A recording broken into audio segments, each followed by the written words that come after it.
సువార్త 6వ అధ్యాయము. మనుషులకు కనబడవలనని వారి ఎదుట మీ నీతి కార్యము చేయకుండా జాగ్రత్త పరుడి. లేని యెడల పరలోకమందున మీ తండ్రి యొద్ద మీరు ఫలము పొందరు. కావున నీవు ధర్మము చేయనప్పుడు మనుషుల వలన ఘనత నొందవలనని వేషధారులు సమాజ మందిరములలోనూ వీధులలోనూ చేయులాగున నీ ముందర బూర ఊదింపవద్దు.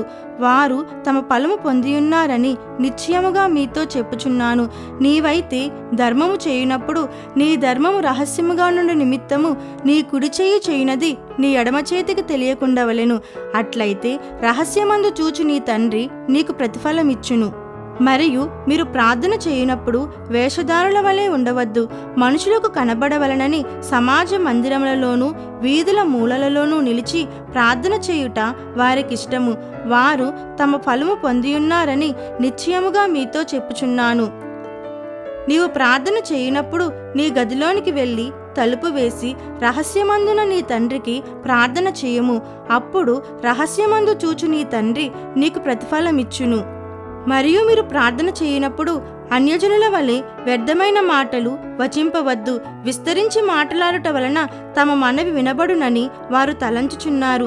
మీరు వారి వలె ఉండకుడి. మీరు మీ తండ్రిని అడుగక మునుపే మీకు అక్కరగానున్నవేవో ఆయనకు తెలియను. కాబట్టి మీరిలాగూ ప్రార్థన చేయుడి.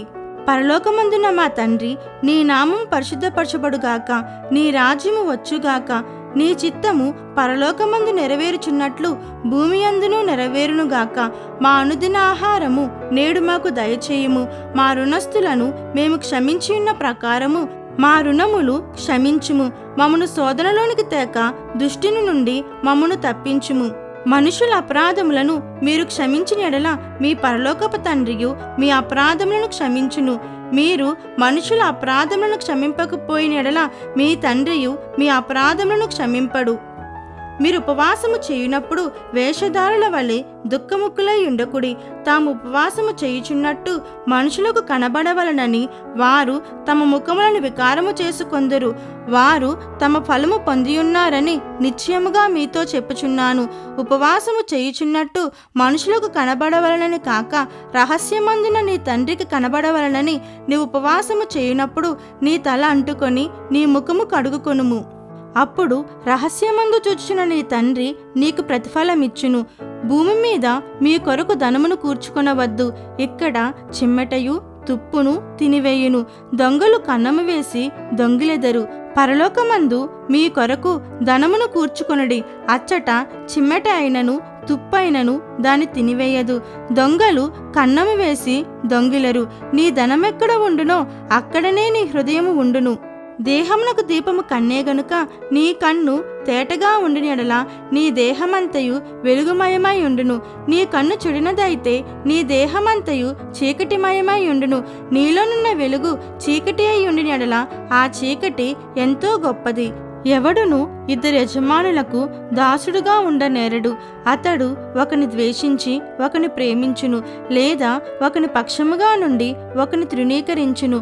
మీరు దేవునికిని సిరికిని దాసులుగా ఉండనేరరు. అందువలన నేను మీతో చెప్పినదేమనగా, ఏమి తిందుమో ఏమి త్రాగుదుమో అని మీ ప్రాణమును గూర్చి అయినను, ఏమి ధరించుకొందుమో అని మీ దేహమును గూర్చి అయినను చింతింపకుడి. ఆహారము కంటే ప్రాణమును, వస్త్రము కంటే దేహమును గొప్పవి కావా? ఆకాశ పక్షులను చూడుడి, అవి విత్తవు కోయవు, కొట్లలో కూర్చుకొనవు, అయినను మీ పరలోకపు తండ్రి వాటిని పోషించుచున్నాడు. మీరు వాటికంటే బహు శ్రేష్ఠులు కారా? మీలో నెవడు చింతించుట వలన తన ఎత్తు మూరుడెక్కువ చేసుకొనగలడు? వస్త్రములను గూర్చి మీరు చింతింపనేలా? అడవి పువ్వులు ఎలాగు నెదుగుచున్నవో ఆలోచించుడి. అవి కష్టపడవు, వడకవు.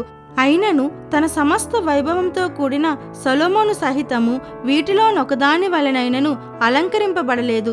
నేడుండి రేపు పొయ్యిలో వేయబడు అడవి గడ్డిని దేవుడిలాగ అలంకరించిన యెడల అల్పవిశ్వాసులారా, మీకు మరీ నిశ్చయముగా వస్త్రములు ధరింపచేయును గదా. కాబట్టి ఏమి తిందుమో ఏమి త్రాగుదుమో ఏమి ధరించుకొందుమో అని చింతింపకుడి. అన్యజనులు వీటన్నిటి విషయమై విచారింతురు. ఇవన్నీ మీకు కావాలనని మీ పరలోకపు తండ్రికి తెలియను.